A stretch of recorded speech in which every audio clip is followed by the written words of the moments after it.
tercer video del capítulo de inmunopatología. Estábamos viendo las reacciones de hipersensibilidad tipo 1, tipo 2 y tipo 3. Continuamos con reacciones de hipersensibilidad tipo 4. Se trata de una hipersensibilidad mediada por células.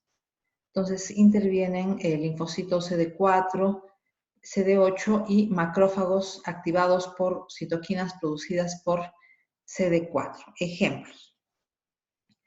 Infecciones por bacterias intracelulares, como Mycobacterium tuberculosis, Mycobacterium lepra, que podemos recordar que dan lugar a granulomas. También intervienen en el combate de infecciones producidas por virus, hongos y parásitos.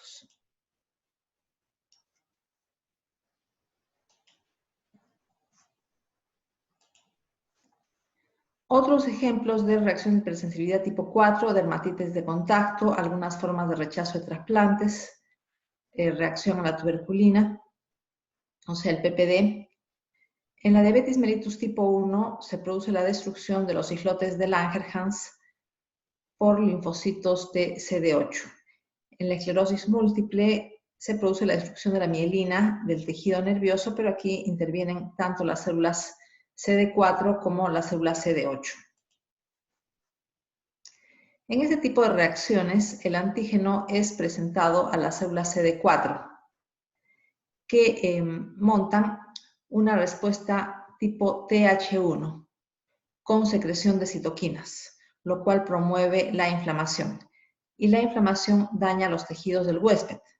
Por eso es una forma de reacción de hipersensibilidad. Es una reacción inmunológica, pero de paso daña nuestros propios tejidos. Tenemos acá este esquema en el cual los linfocitos CD4 responden a la estimulación antigénica produciendo citoquinas. Y son las citoquinas las que favorecen la inflamación, y la inflamación es lo que daña a nuestros tejidos. Fotografía de una biopsia de piel en un fenómeno de hipersensibilidad retardada tipo dermatitis de contacto.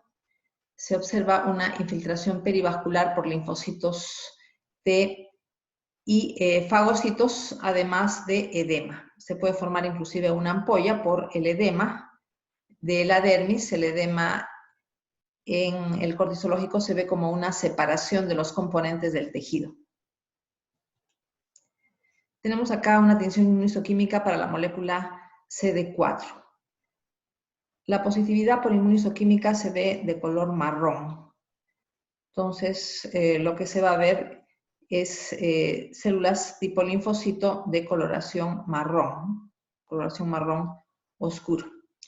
Pero se trata de una reacción que reconoce moléculas tipo CD4, que son características del linfocito T helper. Entonces, tenemos acá acúmulos de linfocitos T helper a nivel perivascular y en el resto del tejido. Significa que en este tipo de reacciones, o sea, dermatitis de contacto, interviene fundamentalmente las células tipo CD4. Se demuestra por inmunistoquímica. Tenemos acá nuevamente otro ejemplo de dermatitis de contacto, en la cual se produce un edema tanto de la dermis como del epitelio. El exudo inflamatorio de la dermis pasa al epitelio y los componentes del epitelio se separan, las células epiteliales se separan, dando lugar a una vesícula. Formación de granulomas. Estábamos mencionando que los granulomas se forman en una reacción inflamatoria, una reacción de hipersensibilidad tipo 4. La interleuquina 12 es producida por células presentadoras de antígenos e induce una respuesta TH1. Los CD4 secretan interleuquina 2, interferón gamma y factor necrosis tumoral. La interleuquina 2 tiene un efecto autocrino sobre los linfocitos que la secretan, produciendo proliferación. Ya sabemos lo que significa autocrino. O sea, el mismo linfocito secreta interleuquina 2 y al mismo tiempo tiene receptores para interleuquina 2. O sea, autoestimula sus mitosis. El interferón gamma activa a macrófagos para que se transformen en células epitelioides y células gigantes, las cuales forman los granulomas.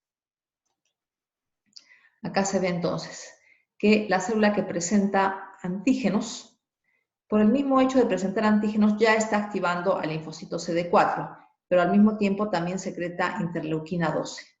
Entonces la presentación de antígenos implica activación del CD4 por medio de dos mecanismos, la misma presentación y la producción de interleuquina 12. A su vez, el linfocito CD4 activado secreta interferón gamma, principal citoquina activadora de macrófagos. Los macrófagos son estimulados para transformarse en células epitelioides y en algunos casos fusionar sus membranas para dar lugar a las células gigantes. Por lo tanto, se produce el granuloma. También este linfocito CD4 activado puede producir otras citoquinas como factor de necrosis tumoral, también interleuquina 1, que son quimiotácticas para monocitos. Hacen que los monocitos salgan del vaso sanguíneo para acudir a los tejidos donde se está produciendo el proceso infeccioso. Bueno, vemos acá granulomas de tipo tuberculoso, que ya sabemos lo que son, acúmulos redondeados de células epitelioides. Tenemos también que estos histocitos epitelioides pueden fusionarse para dar lugar a la formación de células gigantes tipo Langhans, tipo cuerpo extraño. Hay además coronas de linfocitos rodeando a los granulomas.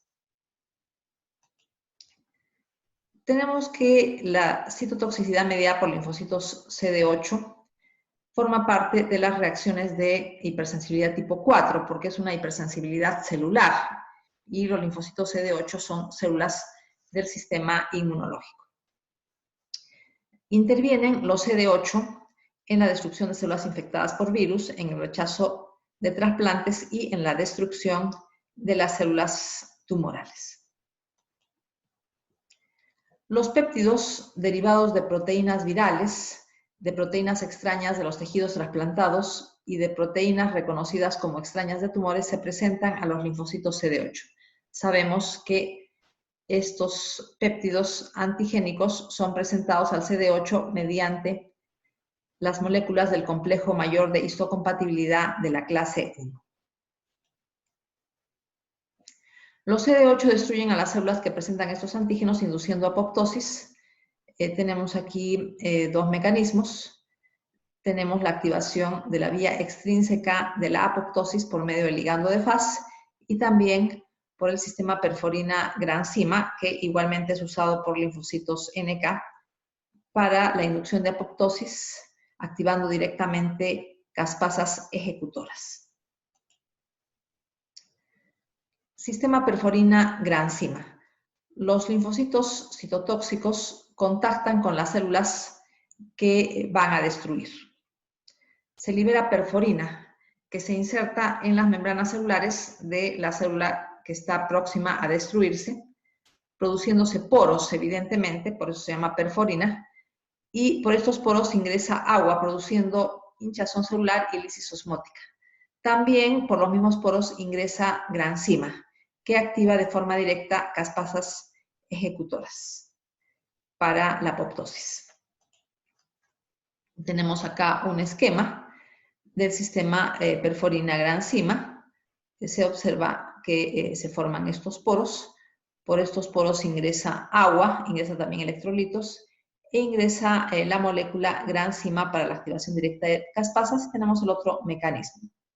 El linfocito citotóxico, que vendría a ser la célula efectora, contiene la molécula ligando de Fas.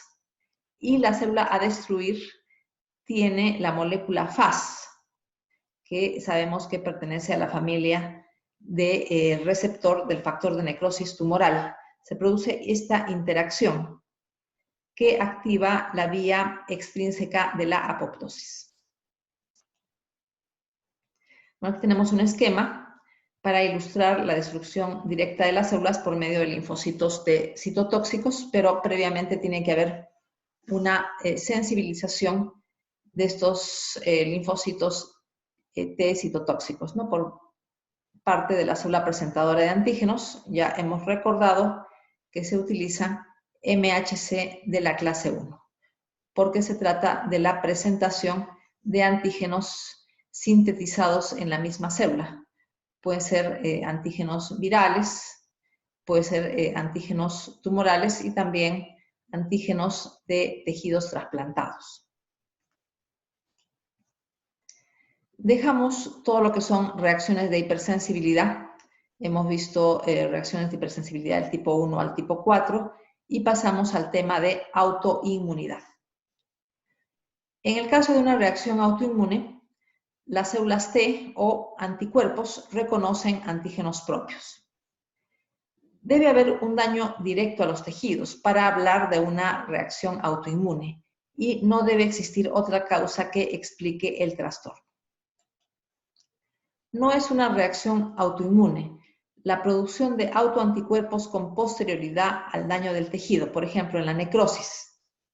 En la necrosis se produce daño al tejido, muerte del tejido, pero después de la necrosis pueden producirse autoanticuerpos, pero no se trataría de un proceso autoinmune, porque los autoanticuerpos se produjeron con posterioridad al daño del tejido. Tenemos también que puede existir autoanticuerpos sin enfermedad coexistente, o sea, sin ningún daño a los tejidos. Los pacientes son asintomáticos y tampoco es autoinmunidad. Tiene que haber un daño a nuestros tejidos para hablar de enfermedades autoinmunes. En personas de la tercera edad es frecuente encontrar autoanticuerpos, pero las personas son asintomáticas. Por lo tanto, no se puede hablar de una enfermedad autoinmune. Tipos de enfermedades autoinmunes son sistémicas, porque hay daño a muchos órganos o tejidos. El prototipo es el lupus eritematoso sistémico. Tenemos también enfermedades autoinmunes localizadas. Solo se daña el tejido de un órgano. Ejemplo típico, tiroiditis de Hashimoto. Solamente se daña el tejido tiroideo. Excepción, enfermedad de Guth-Pasture, es una enfermedad autoinmune en la que se daña al mismo tiempo pulmón y riñón. Pasamos al tema de tolerancia inmunológica. Implica una falta de reacción de nuestro sistema inmunitario frente a antígenos propios. O sea, no hay una respuesta inmunológica frente a antígenos propios. Nuestro sistema inmunológico tolera nuestros propios antígenos. La tolerancia inmunológica se establece a nivel central, o sea, en el timo, para los linfocitos T y en la médula ósea para los linfocitos B. Tenemos también la tolerancia periférica, que se establece en tejidos linfoides periféricos, tales como ganglios linfáticos, vaso, y tenemos también los tejidos linfoides asociados a mucosa o en sangre. Tolerancia inmunológica central. A nivel central, o sea, a nivel del timo y a nivel de la médula ósea, las moléculas del complejo mayor de histocompatibilidad presentan la mayor cantidad de antígenos propios posibles a los linfocitos. Aquí tenemos la intervención de la molécula aire. Aire significa regulador autoinmune. Esta molécula aumenta la expresión de antígenos propios en el timo. Si hay mutaciones de aire, tenemos una enfermedad que afecta muchas glándulas endocrinas, produciendo su destrucción autoinmune. Se le llama poliendocrinopatía autoinmunitaria. El linfocito que reconoce algún antígeno propio, mientras está en un órgano de tolerancia central, ya hemos mencionado cuáles son estos dos órganos, es eliminado por apoptosis. Sin embargo, algunos de estos pueden convertirse en linfocitos T reguladores. Más bien, los linfocitos T reguladores se oponen a las enfermedades autoinmunes. Pero esto es un mecanismo no perfecto. O sea, linfocitos que reconocen nuestros antígenos pueden escapar de los órganos de tolerancia central. Por eso se menciona que no es un mecanismo perfecto. Tenemos la edición del receptor de linfocitos B, perdón. Si un linfocito B reconoce algún antígeno propio, reactiva la maquinaria de reordenamiento del gen del receptor antigénico y comienza a expresar un nuevo receptor antigénico no específico para antígenos propios. En ese caso, no hay necesidad de que este linfocito B autorreactivo vaya a la apoptosis. No hay necesidad, porque ha cambiado el receptor de antígenos. Entonces, ya no reconoce autoantígenos. Por lo tanto, puede seguir viviendo. En el caso de no producir la edición del receptor, sí tiene que ir a la apoptosis, porque significa que continúa reconociendo autoantígenos y debe desaparecer. Tenemos que a nivel de la tolerancia periférica se puede inducir anergia clonal. En este caso, los linfocitos T o B que reconocen antígenos propios no se activan al contactar con un autoantígeno. Puede ser debido a la falta de coestimulación. Recordamos que la coestimulación implica la segunda señal. La primera señal es la presentación del antígeno propiamente dicho. La segunda señal es la interacción de la molécula CD28 de la membrana del linfocito con moléculas tipo B7-1 o B7-2 de la presentadora de antígenos. Si no hay coestimulación, el linfocito va a la anergia. Tenemos también la degradación proteolítica mediante el sistema ubiquitina-proteasoma de segundos mensajeros de la vía de transducción de señales de activación. Entonces, en este caso, no se monta la respuesta inmunológica porque el linfocito no se activa frente a la presentación antigénica. Tenemos también el caso de falta de cooperación de CD4. Esto funciona principalmente para la producción de autoanticuerpos. Para la producción de anticuerpos sabemos que el CD4 tiene que colaborar con los linfocitos B para su maduración y producción de anticuerpos. Si falta esta cooperación, entonces el linfocito B va a la anergia.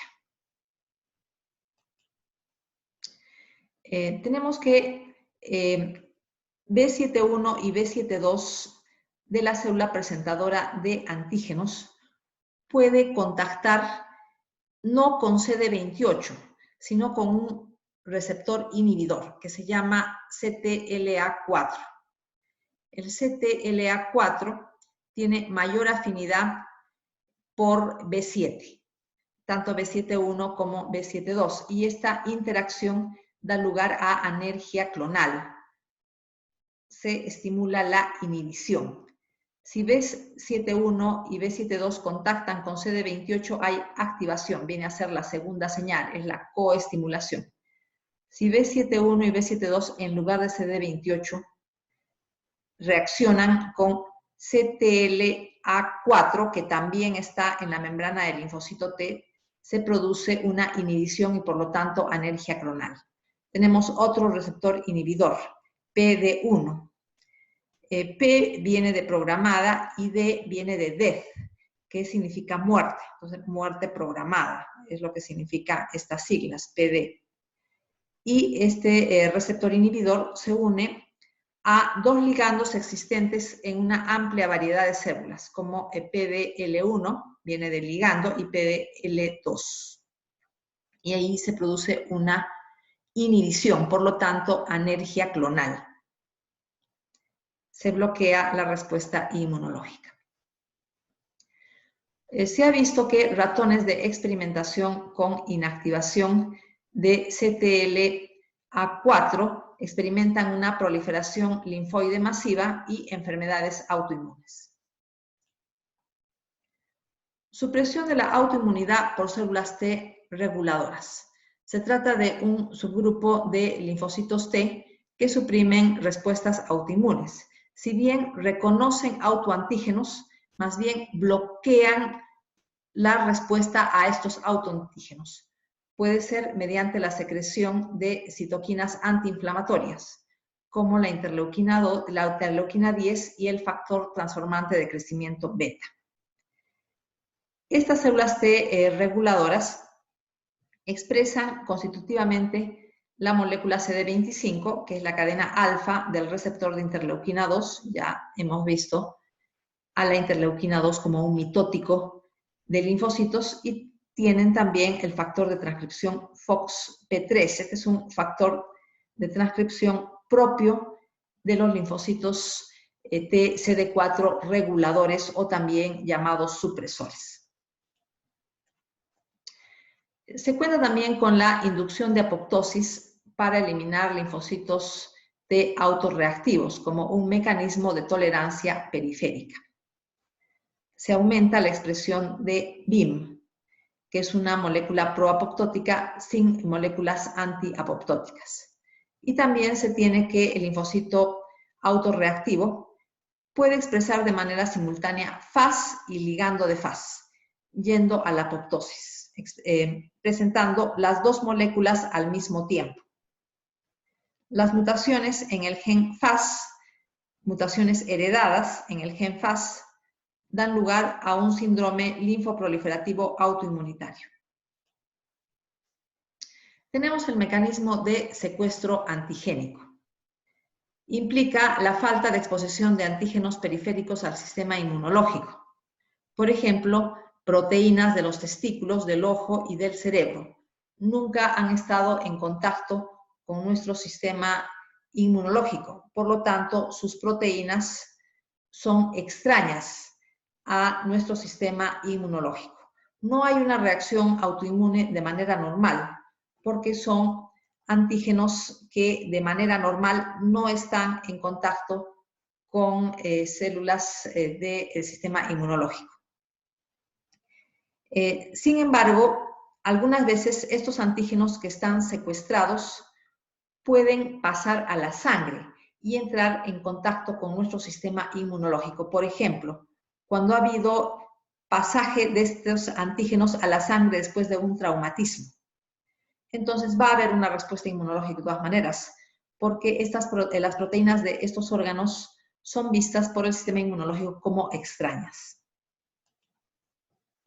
Tenemos acá un esquema para ilustrar mecanismos de la tolerancia central a nivel del timo y a nivel de la médula ósea. Tenemos entonces que linfocitos T autorreactivos a nivel del timo, que reconocen antígenos propios, son eliminados mediante apoptosis. Lo mismo sucede con los linfocitos B autorreactivos en la médula ósea, salvo que el linfocito B se corrija y ya no reconozca antígenos propios mediante la edición del receptor. Entonces, si se produce una edición del receptor, no hay necesidad de que vaya a la apoptosis, porque deja de reconocer antígenos propios. También tenemos que en el timo se producen células T regulatorias, que si bien reconocen autoantígenos, a nivel periférico bloquean la respuesta inmune. En cuanto a tolerancia periférica, mencionábamos que tenía lugar en órganos linfoides periféricos. Tenemos nuevamente la actuación de las células T reguladoras. Estábamos viendo un factor de transcripción propio de células T reguladoras y otras características. Tenemos también la inducción de la energía clonal, ¿no? Que ya mencionábamos en qué consistía, y la inducción de apoptosis a nivel periférico de linfocitos autorreactivos. Tenemos, por ejemplo, la expresión simultánea de Fas y de ligando de Fas en la membrana del linfocito T autorreactivo, yendo a la apoptosis. Tenemos también el aumento de moléculas proapoptóticas a nivel del linfocito T autorreactivo. Igualmente se puede inducir energía clonal a nivel de linfocitos B. Bueno, para este caso también se mencionaba la interacción con receptores inhibidores, tipo PD1 y también tipo CTLA4. Factores genéticos en enfermedades autoinmunes. Tenemos que los genes que codifican las moléculas del complejo mayor de histocompatibilidad son muy importantes Y tenemos también otros genes no bien conocidos. Algunos alelos del complejo mayor de histocompatibilidad predisponen a la autoinmunidad. Estos genes de predisposición genética se ubican en segmentos más o menos grandes de DNA, que contienen varios genes. Se asume que muchos de estos genes que se ubican en estos segmentos están relacionados con la autoinmunidad. Uno de estos genes que ya se ha determinado que tiene mucha relación con la autoinmunidad es el gen PTPN22, que codifica una tirosina fosfatasa de proteínas. Algunos polimorfismos se asocian a enfermedades autoinmunes tales como artritis reumatoide. Otras alteraciones genéticas en la enfermedad autoinmune. Mutaciones o inactivación del CTLA4, mencionábamos su papel como receptor inhibidor que produce anergia. Tenemos también mutaciones de FAS, del ligando de FAS, mutaciones de la molécula aire, que mencionábamos que estimula la presentación de antígenos, de autoantígenos, a nivel de los órganos de tolerancia central.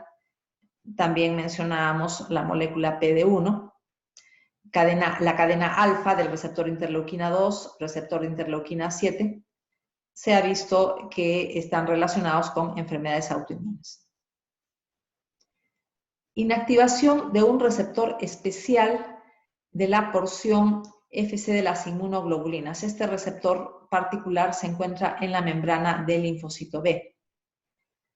Reconoce anticuerpos unidos a antígenos e inactiva la producción adicional de anticuerpos. Entonces, se ha visto que hay alteraciones a nivel de este receptor.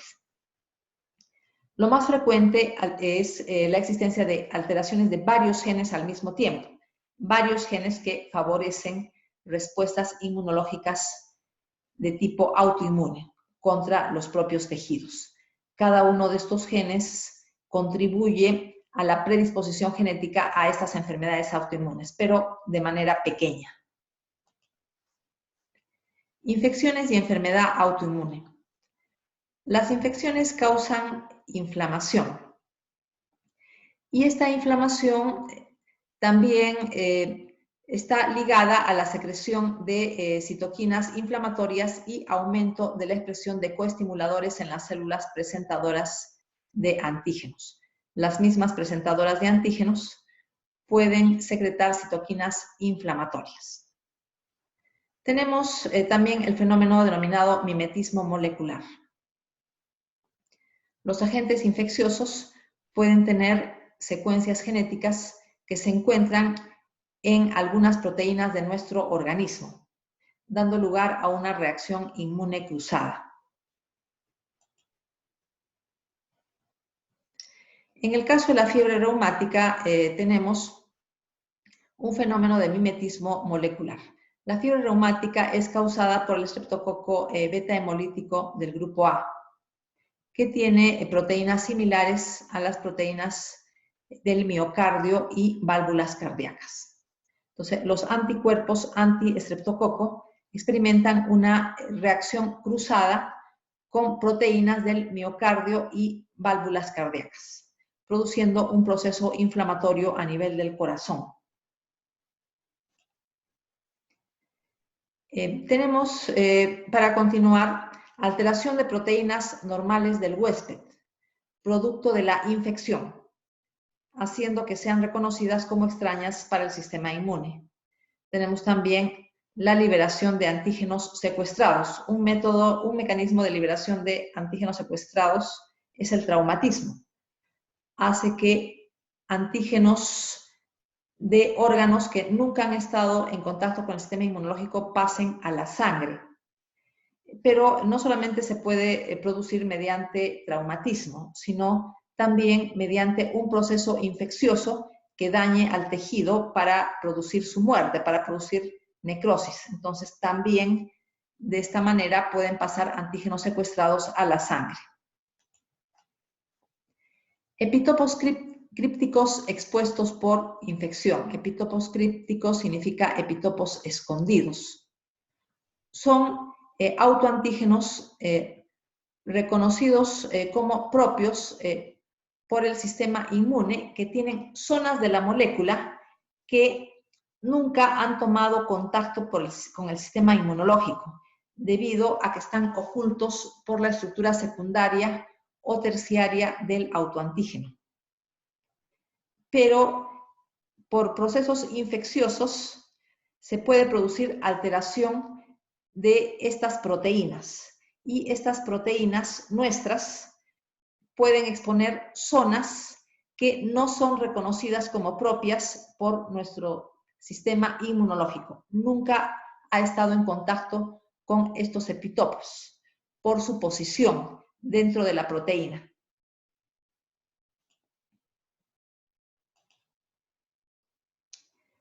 Tenemos también la diseminación o propagación del epitopo por infección. El proceso inflamatorio por alguna infección puede exponer epitopos crípticos. Y posteriormente, la necrosis del tejido por la inflamación expone todavía un número mayor de estos, que serán reconocidos por otros linfocitos autorreactivos, perpetuando el daño. Entonces, primero tenemos una presentación de epitopos crípticos por la inflamación, pero esta exposición de epitopos crípticos se hace todavía más llamativa después de la necrosis por el proceso inflamatorio. Entonces tenemos que se perpetúa la exposición de estos epitopos crípticos. Vemos un resumen respecto a la patogénesis de la inmunidad. Tenemos la susceptibilidad genética, tenemos la pérdida de la tolerancia, mencionábamos la tolerancia central, la tolerancia periférica. Tenemos estímulos ambientales, como infecciones, daño a los tejidos, procesos inflamatorios. En todos estos casos se puede producir la alteración de nuestros propios antígenos, para que nuestro sistema inmunológico los reconozca como extraños. Tenemos también que en estos procesos se puede liberar antígenos secuestrados a la sangre, dando lugar a fenómenos de autoinmunidad. También en los procesos infecciosos interviene el mimetismo molecular. Tenemos aquí que los primeros eventos inflamatorios pueden ser desencadenados por la misma célula que presenta autoantígenos, porque esta célula que presenta autoantígenos al mismo tiempo va a secretar citoquinas inflamatorias. Posteriormente se produce ya, después de unos primeros procesos inflamatorios, ya otros procesos en los cuales ya intervienen los linfocitos autorreactivos para perpetuar el daño de la enfermedad autoinmune. El proceso infeccioso estimula la expresión de coestimuladores en las células presentadoras de antígenos.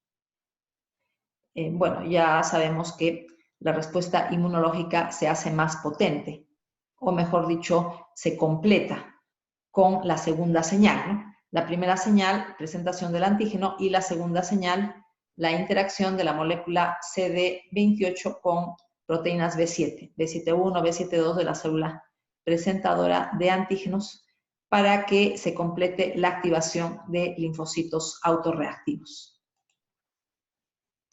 Mecanismo de mimetismo molecular, lo habíamos mencionado, significa un parecido de péptidos microbianos con antígenos propios para la producción de los fenómenos autoinmunes. Pasamos al prototipo de enfermedad autoinmune en el ser humano, que es el lupus eritematoso sistémico. Esta enfermedad es más frecuente en mujeres. Cuando se encuentra la mujer en edad fértil, la proporción mujer-varón es de 9 a 1. O sea, por cada 9 mujeres que tienen lupus solamente hay un varón. Es mucho más frecuente en mujeres a nivel de la edad fértil. Sin embargo, en la infancia y después de los 65 años, la proporción es solamente 2 mujeres con lupus eritematoso sistémico por cada varón con lupus eritematoso sistémico. Esto significa que las hormonas femeninas tienen algún papel en la estimulación de los procesos autoinmunes y también intervienen probablemente otros genes del cromosoma X. Tenemos que, como la mujer es XX, entonces es posible que algunos genes que favorezcan procesos autoinmunes estén en doble dosis y que uno de los cromosomas X que debería inactivarse por medio del fenómeno de Marie-Lyon no se inactiva de manera completa. El lupus eritematoso es más grave en mujeres de raza africana. ¿Qué tipo de reacciones de hipersensibilidad intervienen en esta enfermedad? Como intervienen complejos inmunes, entonces se trata de una reacción de hipersensibilidad tipo 3. Pero también intervienen las reacciones de hipersensibilidad tipo 2, o sea, los anticuerpos intervienen. Se forman anticuerpos contra componentes de las membranas de células sanguíneas que ya sabemos que van a fijar el complemento y pueden producir lisis de estas células sanguíneas, pero tanto por el complemento como también mediante el favorecimiento de procesos de opsonización. Es frecuente la hipocomplementemia en pacientes con lupus eritematoso sistémico. Cuando la enfermedad presenta mayor actividad, el complemento se halla a niveles menores de lo normal por la fijación, por la activación de esta cascada de proteínas plasmáticas.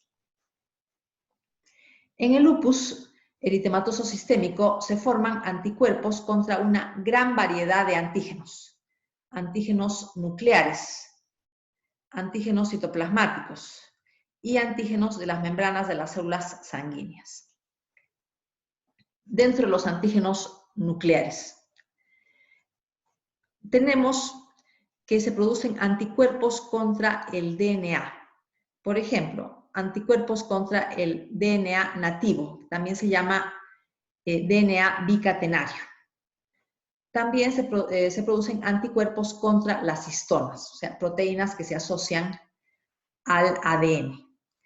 Muy típico del lupus eritematoso sistémico inducido por fármacos.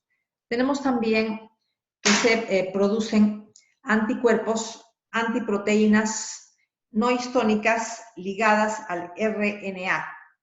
Es lo que se llama antirribonucleoproteínas. Tenemos aquí el antígeno SMIT, que es una proteína ligada al RNA, que no es histona definitivamente, SMIT o SM.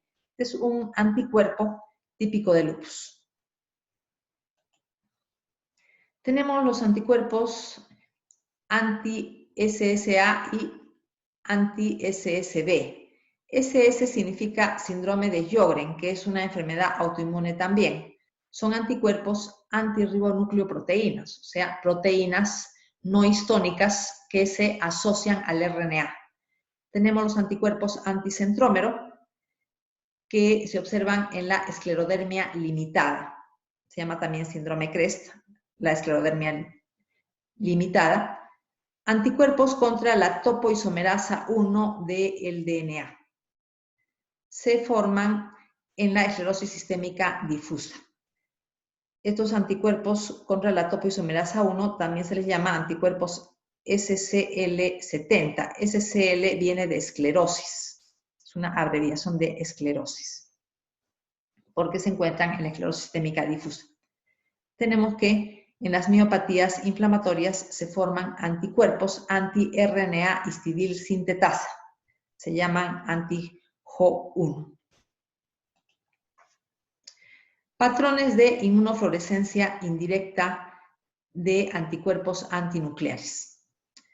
Tenemos que se puede producir un patrón homogéneo en la prueba de inmunofluorescencia indirecta para la detección de anticuerpos antinucleares. El patrón homogéneo es muy frecuente. Indica presencia de anticuerpos contra la cromatina, histonas y anti-DNA bicatenario.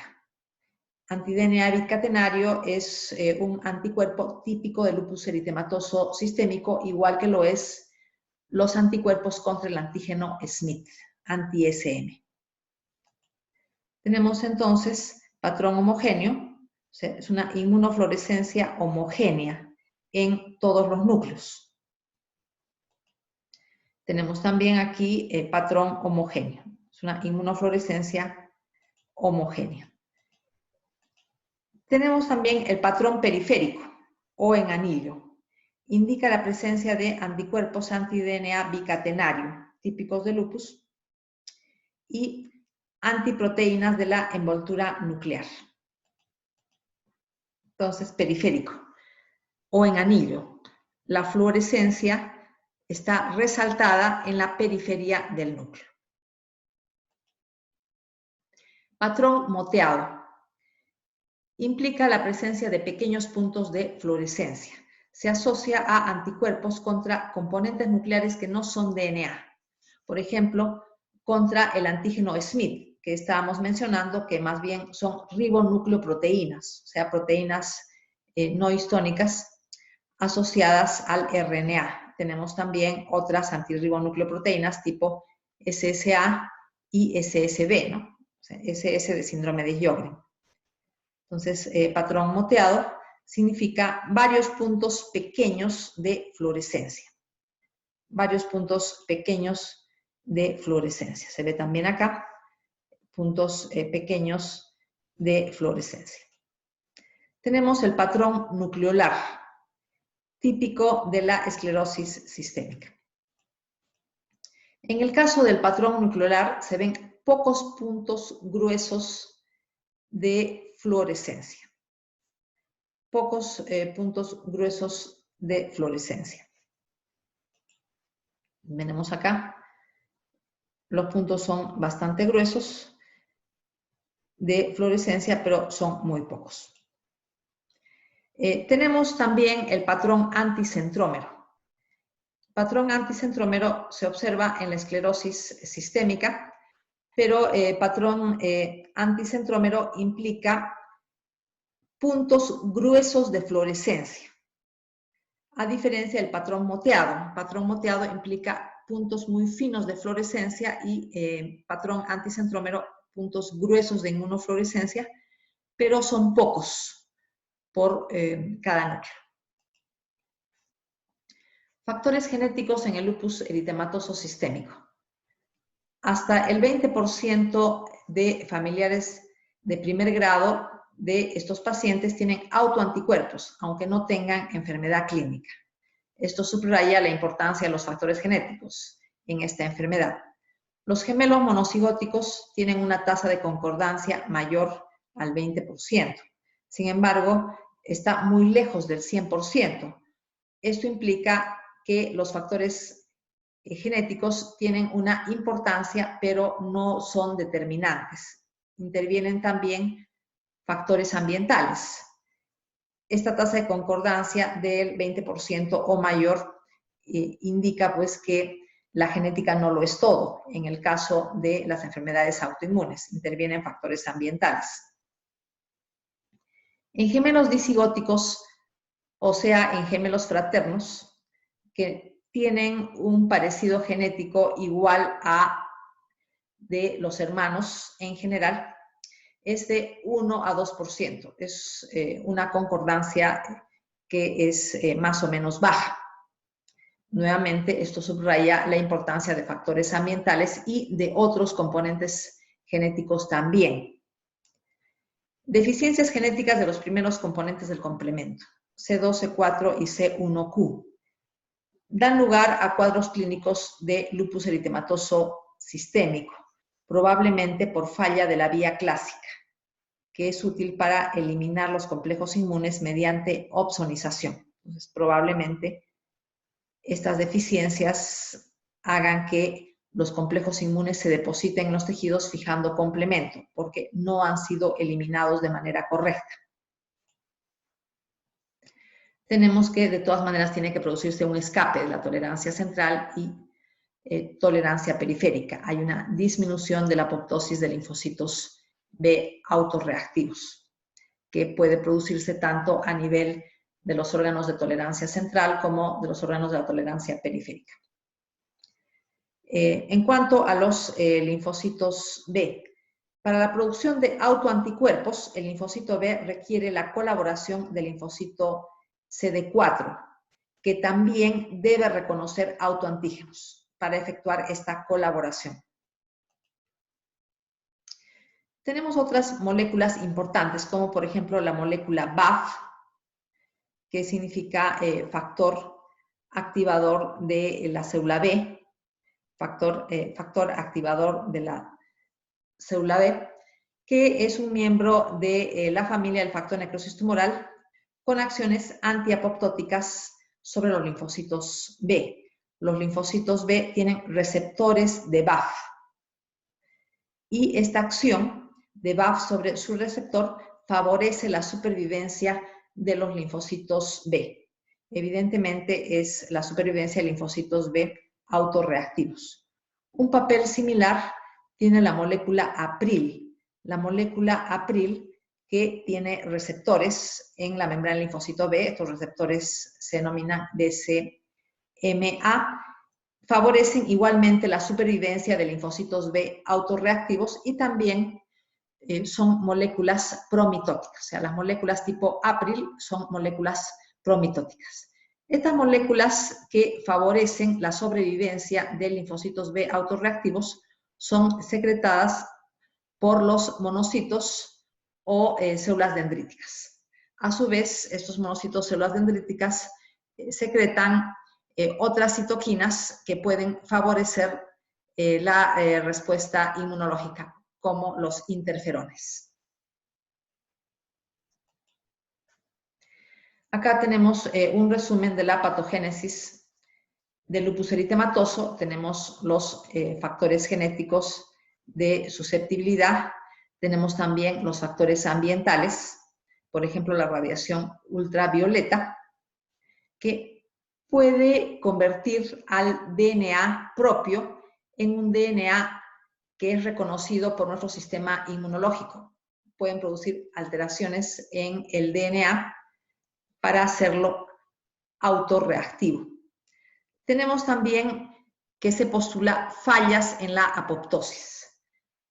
Los cuerpos apoptóticos deben ser fagocitados rápidamente. Se tiene que tener en cuenta que contienen fragmentos de núcleos. Y si hay una mala eliminación de los cuerpos apoptóticos, entonces los antígenos nucleares que se encuentran en los cuerpos apoptóticos, repito, recordamos que estos cuerpos apoptóticos tienen fragmentos de núcleo, entonces hay una sobreexposición o sobrepresentación de antígenos nucleares cuando hay una deficiente fagocitosis de estos cuerpos apoptóticos. Entonces nuestro sistema inmunológico se ve enfrentado a una gran cantidad de antígenos nucleares. Tenemos además el papel de los receptores tipo TOL. Algunos receptores tipo TOL reconocen DNA viral o también sabemos que reconocen RNA viral, pero en este caso tiene mayor importancia los receptores TOL que reconocen DNA viral. Al mismo tiempo que reconocen DNA viral, pueden reconocer complejos de DNA con sus anticuerpos correspondientes. Estos complejos antígeno-anticuerpo que contienen DNA viral pueden ser reconocidos por receptores TOL que tienen como misión más bien reconocer ácidos nucleicos virales. Entonces, ¿por qué si su función es reconocer ácidos nucleicos virales, terminan reconociendo ácidos nucleicos propios? Lo hacen cuando están estos ácidos nucleicos propios en la forma de complejos inmunes. Sucede este autorreconocimiento. Los mecanismos que hacen que se produzca este autorreconocimiento no son bien conocidos. Ahora, estas células que tienen estos receptores tipo TOL estimulados por estos complejos inmunes que estoy mencionando, reaccionan produciendo moléculas antivirales tipo interferones 1, interferón de la clase 1. Y estos interferones favorecen las respuestas inmunológicas a estos complejos DNA con sus anticuerpos correspondientes, dando lugar a una producción mayor de autoanticuerpos. Nada más en cuanto al tercer video del capítulo de inmunopatología.